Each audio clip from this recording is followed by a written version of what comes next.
Deus, em nome de Jesus, leva-nos, ó Pai, a um momento de reflexão ímpar na Tua presença. Todas as vezes que nós nos reunimos, ó Deus, temos a certeza de que o Senhor está aqui, que o Senhor tem falado ao nosso coração.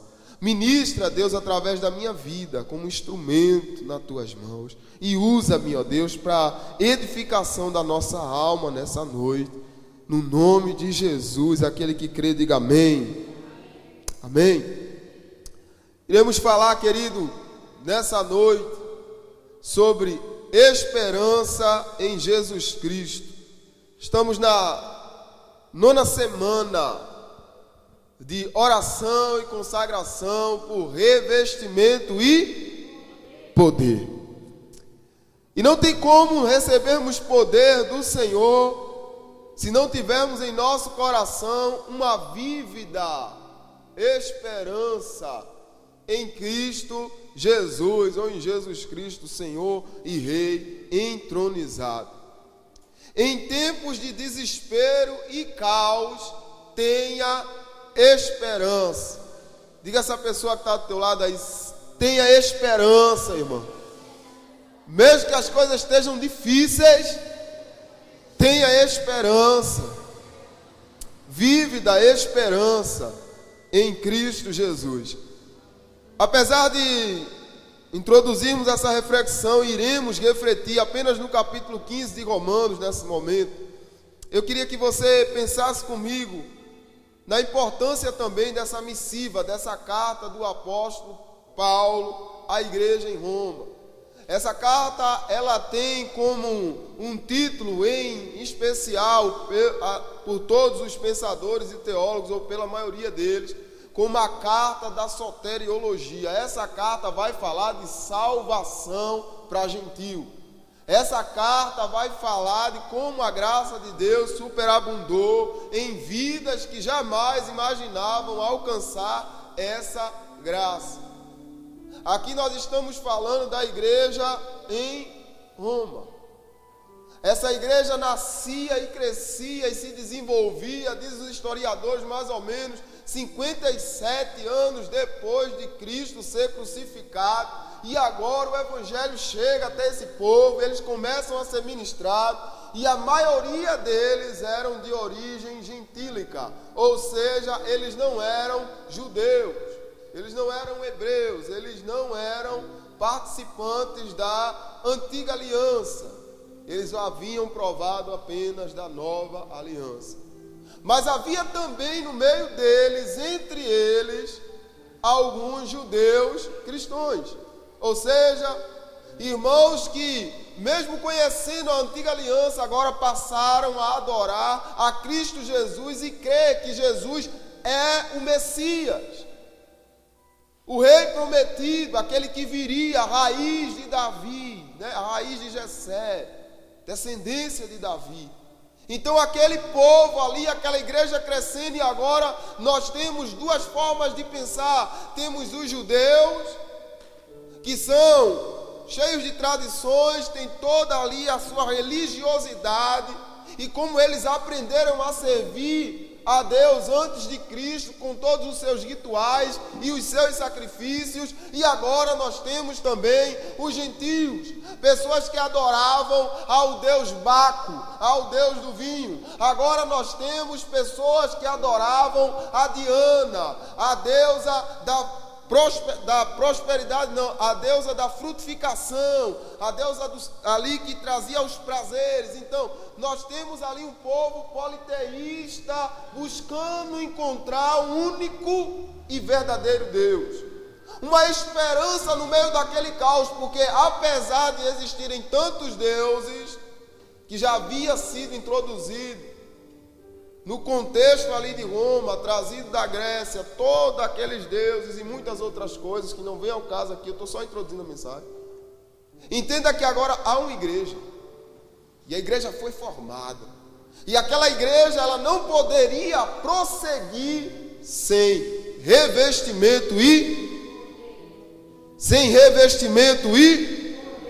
porque seja uma igreja em crescimento, ou uma igreja que já alcançou um crescimento numérico, independente do tamanho dela, ela precisa de revestimento e poder. A carta de Paulo, vamos ver como se fosse num diagrama, se pudéssemos dividir. Ele fala do pecado, da salvação, das lutas, da soberania de Deus. E no finalzinho, que é onde nós vamos entrar, de 12 a 16, ele fala sobre o serviço. Serviço do crente na igreja. E depois que ele fala de pecado, salvação, lutas, da soberania de Deus, ele começa a dizer, olha, com tudo isso, para todas as coisas que ele fez, foi para que a gente pudesse servir a ele de uma forma melhor, entender melhor sobre esse Deus.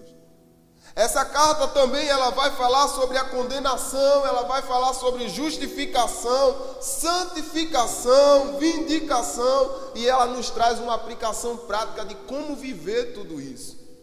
Entendendo quem nós éramos, entendendo que foi Ele quem nos justificou, compreendendo que a salvação em Cristo Jesus, Ele nos leva a uma vida de inteira devoção. Sendo envolvidos, revestidos, completados pelo poder do Espírito que edifica a igreja.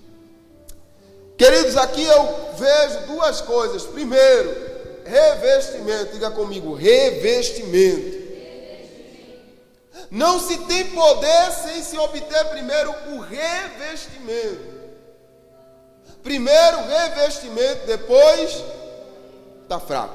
Primeiro revestimento, depois.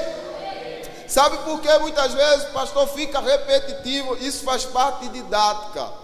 Todas as vezes que você repete, isso vai massificando na tua mente. Então nós estamos aprendendo juntos. É revestimento e... Mas primeiro tem revestimento. E aqui quando Paulo começa na aplicação prática, ou na metade da aplicação prática, no capítulo 15... Ele diz assim, versículo 1, 15, 1. Nós que somos fortes, devemos suportar as fraquezas dos fracos e não agradar a nós mesmos. Cada um de nós deve agradar ao seu próximo para o bem dele, a fim de edificá-lo, pois também Cristo não agradou a si próprio, mas como está escrito, os insultos daqueles que insultavam caíram sobre mim. Pois tudo que foi escrito no passado foi escrito para nos ensinar, de forma que, por meio da perseverança, do bom ânimo, procedente das Escrituras, mantenhamos a nossa esperança. O Deus que concede perseverança e ânimo, deles um espírito de unidade, segundo Cristo Jesus, para que, com um só coração, uma só boca, vocês glorifiquem ao Deus e Pai de nosso Senhor Jesus Cristo. Diga, irmão, que está do seu lado, perseverança, bom ânimo, um espírito de unidade. Diga a ele, um espírito de unidade. Um só coração. Processo de revestimento. Experiências de aperfeiçoamento é o que a gente vai ver na igreja de Atos. A gente vai ver na igreja de Romanos, Tessalônica, de Filipos, na Galácia. Experiências de aperfeiçoamento para ser revestida, para ser revestido com poder. Talvez você chegou aqui, irmão, já está na 9ª campanha dizendo, pastor, eu tenho orado, eu tenho dedicado, eu tenho me esforçado, mas eu não consegui ainda receber a plenitude do Espírito Santo. Ou talvez, pastor, eu já recebi essa plenitude do Espírito, mas eu ainda tenho vivenciado coisas que o Senhor não imagina, e parece que aquilo que está em mim, ela não consegue colocar sobre juízo aquilo que vem contra mim. Deixa eu te dizer algo, querido, todas as vezes que Deus permite processos na nossa vida, Ele está nos revestindo, nos capacitando, nos aperfeiçoando. Todas as pessoas de difícil relacionamento que Deus coloca no nosso caminho é para aperfeiçoar a nossa fé, aperfeiçoar o nosso caráter, aperfeiçoar o nosso coração como instrumento para ser usado com poder. Não se coloca poder naquilo que não tem capacidade de utilizar poder. Vou usar aqui uma aplicação prática, algo bem raso, só para você ter noção. Se você compra um equipamento elétrico e ele é a voltagem de 110, se você botar em 220, acontece o quê? É ou não? De igual forma, querido, se você não tiver uma estrutura preparada para tudo aquilo que Deus tem para fazer na sua vida, Ele não vai colocar antes do tempo, porque senão você morre, queima, estraga. Então entenda que as coisas que estão acontecendo é Deus te aperfeiçoando, é Deus te revestindo, é Deus te envolvendo, te preparando, buscando em você um coração apto a receber poder de Deus. Porque primeiro é revestimento, depois é poder. Empatia no Espírito, um só coração. Pastor, como é que pode?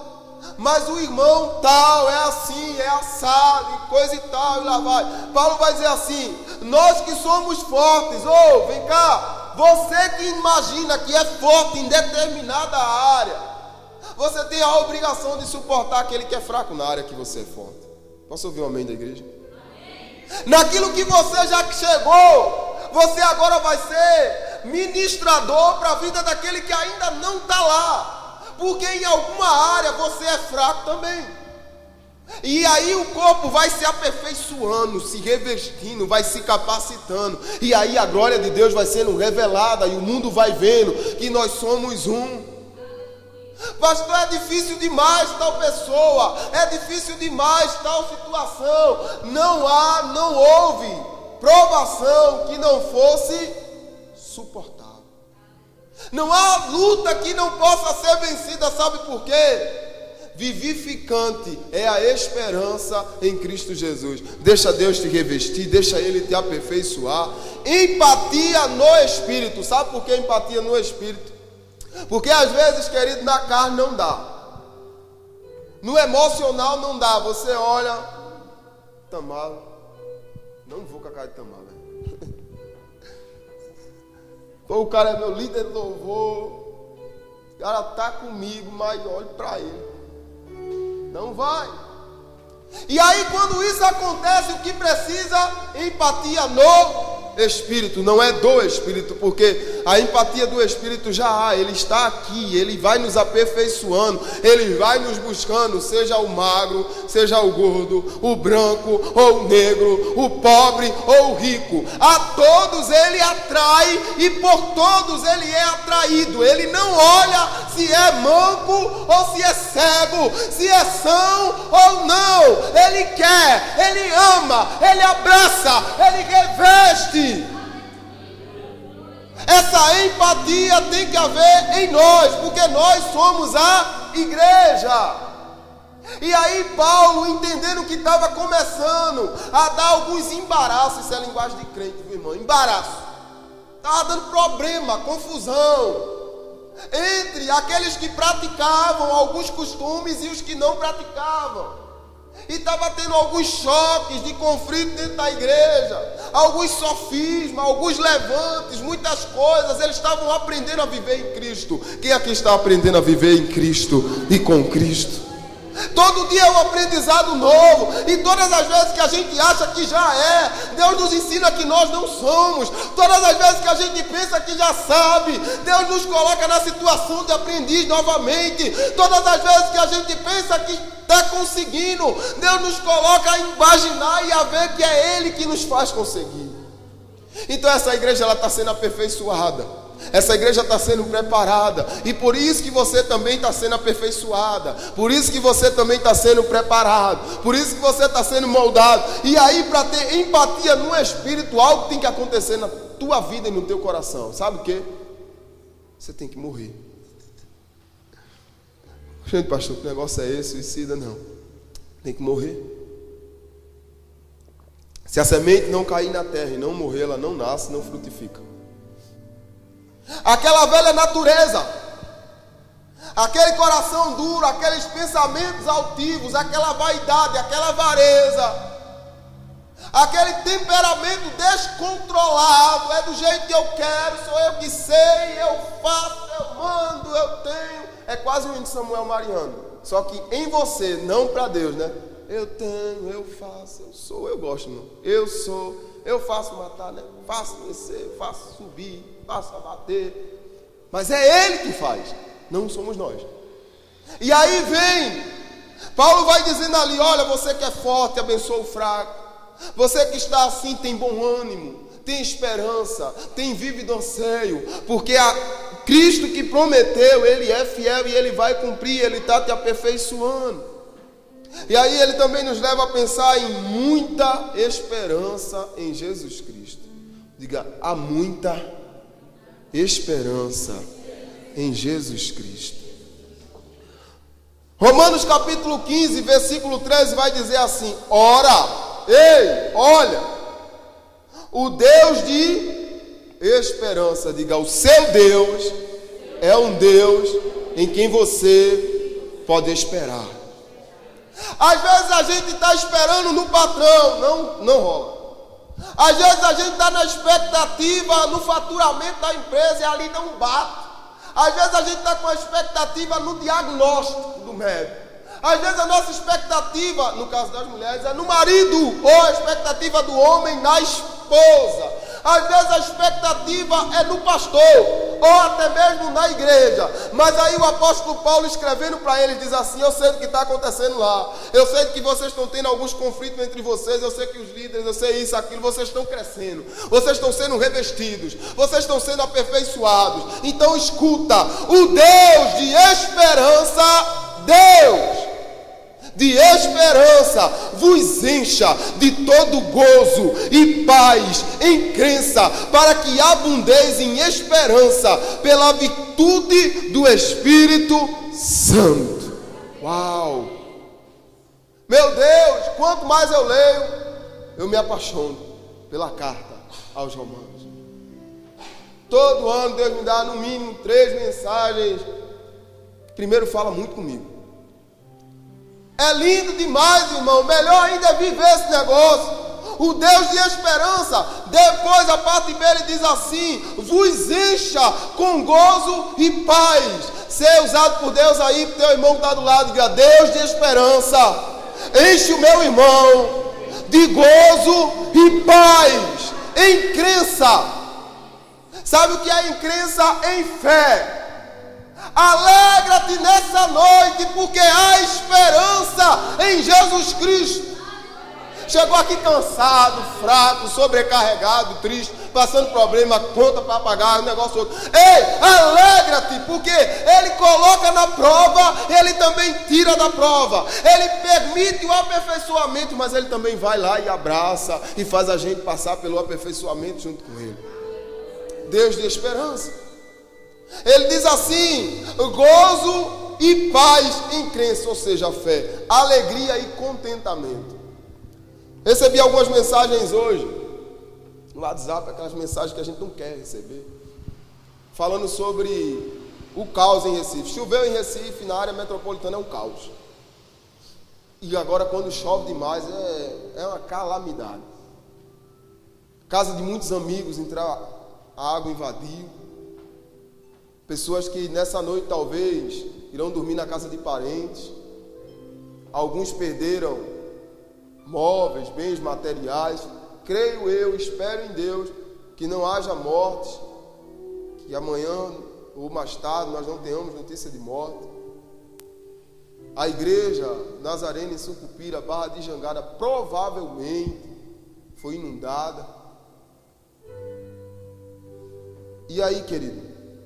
Eu olho para você que chegou aqui nessa quarta-feira dizendo: pastor,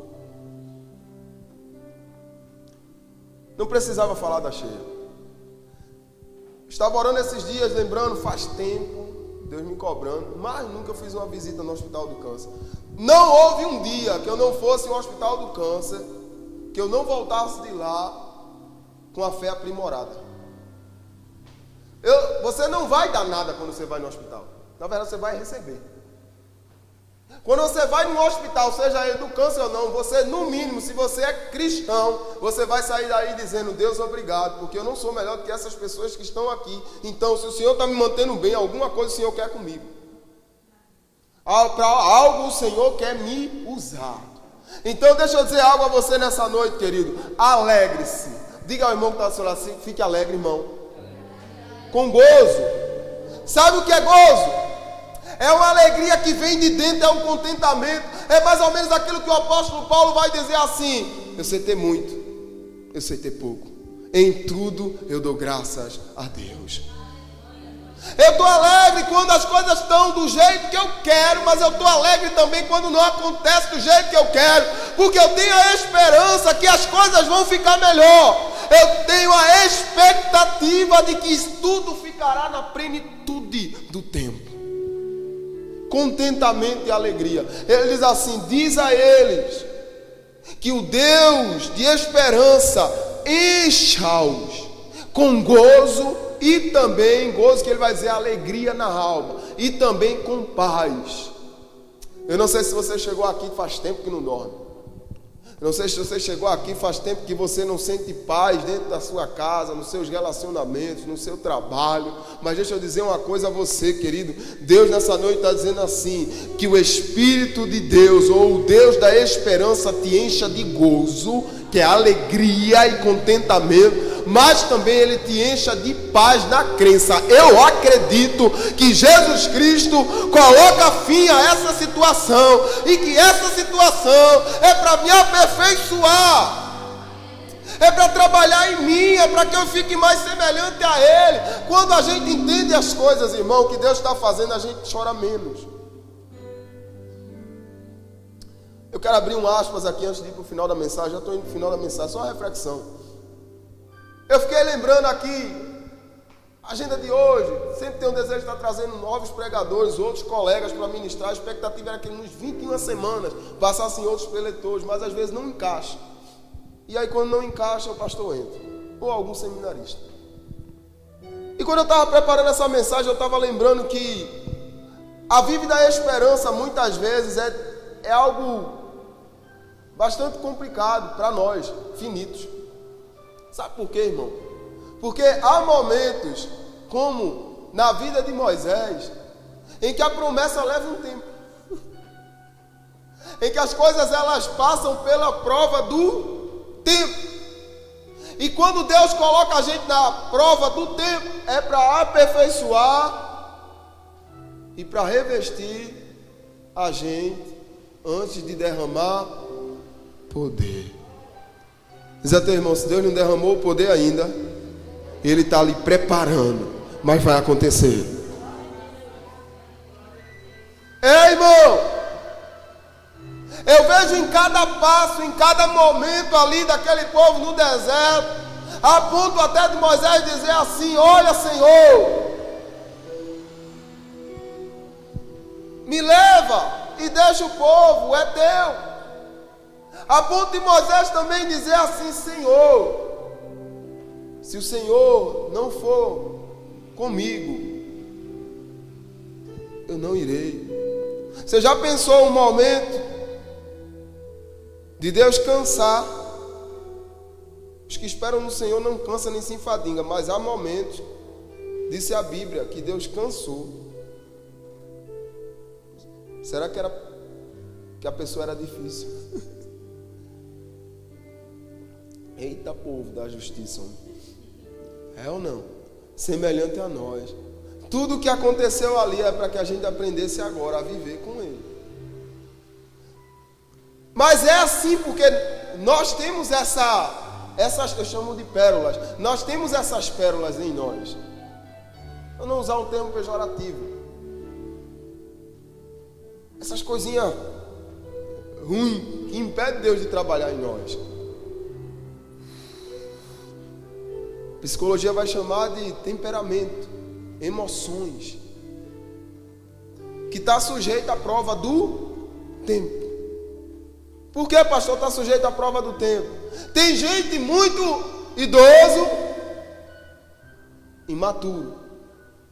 E tem gente muito jovem, muito maduro. E também tem o inverso, irmão, porque aperfeiçoamento não tem a ver com idade, tem a ver com entrega.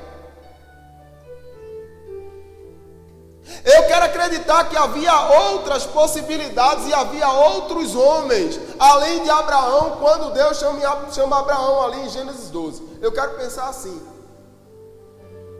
Quando ele diz, olha, sai da tua terra, da tua parentela, coisa e tal, e lá vai, parte para a terra que eu te mostrarei. Eu quero acreditar também que podia ser o irmão de Abraão, podia ser Ló, podia ser qualquer outro, mas Deus estava procurando um coração obediente. Às vezes Deus até quer derramar poder, mas falta da nossa parte curvar-se à vontade dele. O revestimento de poder só acontece, irmão, quando a gente está totalmente entregue. Usava uma expressão antigamente que é quando você está uma cedinha. Você está um pianinho, que nem diz na conversa, né? No bate-papo. Você está bem quietinho, bem tranquilo, nas asas do Pai. Aí ele... Deixa eu dizer algo que talvez você não entenda. Eu quero só conjecturar antes de entrar aqui na última parte da nossa reflexão. Elias estava cheio de vigor, cheio de vontade de fazer a obra, cheio de autoridade da parte de Deus. Mas chegou um momento que depois que o sacrifício é feito, depois que a obra está consumada, Elias fragilizado, ele vai para caverna. Para quê? Para passar o aperfeiçoamento, porque Deus tinha uma nova etapa na vida de Elias. Talvez você que chegou aqui nessa noite, até você já provou desse poder, até você já foi revestida um dia, até você já foi revestido um dia, mas agora está no processo de Elias. Caverna. Para quê? Para Deus aperfeiçoar você, revestir. Foi na caverna que Elias começou a discernir a voz de Deus entre muitas coisas. Teve trovão, teve fogo, mas no vento Deus estava e se manifestava. Revestimento e há expectativas em Cristo Jesus. Há expectativas em Cristo Jesus. Tem gente que diz, olha pastor, eu quero ser batizado com o Espírito Santo de Deus, porque eu quero fazer a obra. Você não faz agora. Como você vai fazer? Cheio do Espírito Santo de Deus. Gente, pastor, não entendeu? Os discípulos, eles passaram 3 anos no processo de aperfeiçoamento. Mas aquela obra específica que precisava acontecer ali em Atos, descrita em Atos dos Apóstolos, foi só depois que eles já estavam servindo. Toca no teu irmão aí, você não precisa de mais nada, você tem Jesus, já é boa coisa para servir. A capacitação é para uma obra específica e para a sobrevivência sua. Eu não estou dizendo que eu não estou anulando a segunda obra da graça. Eu estou dizendo a você, se você ainda não tem a plenitude, começa a te mexer de encontro a ela. Tem gente que diz, pastor, eu só participo, eu só colaboro, eu só ajudo, eu só faço quando Deus falar. Deus está falando hoje com você. Eu sou o Deus que te dá esperança de sair dessa situação para uma bem melhor. Eleve as suas expectativas em Cristo Jesus. Salmo 42:11, o salmista vai dizer assim: por que você está assim tão triste, ó minha alma? Por que está assim tão perturbada dentro de mim? Ponha a sua esperança em Deus, pois ainda o louvarei. Ele é o meu Salvador e o meu Deus. Porque estás abatida, ó minha alma. Porque essa alma está tão abatida dentro de você, irmão. Porque esse coração está tão apreensivo. Talvez é porque você já não está mais esperando em Deus. Mas nessa noite Deus te trouxe aqui para ajustar o foco, para colocar você na visão, para colocar você na direção, no entendimento da esperança. Jeremias 29:11 vai dizer assim: porque sou eu que conheço os planos que tenho para vocês, diz o Senhor, planos de fazê-los prosperar e não de lhes causar dano, planos de dar-lhe esperança e um futuro.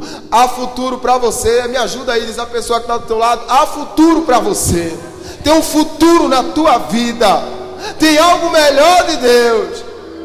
Passa o tempo do aperfeiçoamento, espera, deixa Deus espremer, deixa as coisas acontecer, deixa a prova chegar, só não sai de perto dele. Nós lemos ali, estudando um pouco sobre santidade. General Bolton, do Exército da Salvação, me perdoe os estudiosos se estou errando o nome do sujeito. Pregador renomado, nos Estados Unidos, bem conhecido, preletor, tal, fazia obra em diversas nações. Chegou num determinado congresso, terminando de pregar, ele desceu do púlpito, duas senhoras o procurou, disse: pastor, que bênção, que palavra abençoada, mas eu preciso orar pela sua vida e eu preciso lhe dizer algo. Ele: sim, diga. Aquelas senhoras disseram, oraram por ele, disseram a ele: pastor, o Senhor é uma bênção, mas ainda lhe falta algo. E ali conta, né, os registros próprio de punho dele. No geral, ele disse que ficou sem dormir. Primeiro vem nas nossas imperfeições, porque o processo do tempo para nos revestir. Quem são essas senhoras? Para dizer que me falta algo. Preletor dos States, né? Internacional. Como me falta? O que me falta? Aí depois foi passando o tempo, porque quando é algo que mexe com a gente, aquilo nos consterna, você não quer receber. Você quer receber a vitória, é a profecia, mas o conserto a gente não quer, a gente não gosta de conserto, não gosta de tempo, não gosta de prova, principalmente nessa geração, é tudo rápido, você quer que agora, Deus vem, faz e bate e assina. Não, mas Deus tem um tempo. E ali, aquele homem disse que ficou procurando, buscando em Deus o que lhe faltava. Em um determinado dia, ele andando nas ruas lá do país dele, ele disse que olhou para o céu, e eu imagino que foi como Elias, aquele ventinho que soprou. Aquele homem disse que sentiu uma graça, sentiu um poder que em nenhum congresso ele havia sentido. Ele olhou para o céu e parecia que amanhã tinha ficado melhor. E ele sentou na calçada e só fazia chorar, porque a presença de Deus, ela nos invade, ela nos inunda, ela quebra as nossas defesas, todos os nossos mecanismos são colocados bem ajustadamente diante do poder dele, quando ele vem sobre nós, e ali não tem poder, não tem autoridade que seja maior do que a graça dele derramada sobre nós. O vaso agora estava pronto para receber poder. Estava sendo revestido, usava, pregava, fazia, acontecia, mas o poder não tinha. A partir daquele dia então, se as pessoas chegavam e diziam que ele não, está tudo bem, no meio da rua, não lembro mais o nome da rua. Talvez foi aqui que Deus te trouxe para dizer assim: deixa eu mostrar a você, ou que você está sendo aperfeiçoado para receber poder, ou se chegou o tempo. Pastor, tem muita coisa ruim na minha vida. Tinha na minha também, Benção. Tem na vida de tanta gente. A diferença é quando nós nos dispomos a receber poder. Romanos capítulo 12, verso 12 vai dizer assim: alegrem-se na esperança, sejam pacientes na tribulação e perseverem na oração. Alegrem-se na esperança. Seja paciente na tribulação. Ah, pastor, mas eu quero fazer. Deus está dizendo, seja paciente. Não, pastor, mas eu vou. Seja paciente. Não, mas eu sei. Seja paciente. Ei, tem momento que é para sentar, ficar quieto e dizer, pai, eis-me aqui e faz. Não é você que faz, é ele quem faz. Há momento que é preciso perseverança na oração. Ah, eu orei 9 semanas. A nossa proposta é 21, mas se a de Deus for mais.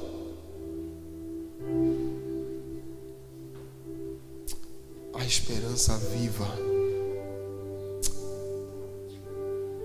para o processo que você está passando de aperfeiçoamento. Há uma esperança viva para você que passou pelo processo e está esperando o poder. A vívida expectativa, Jesus Cristo.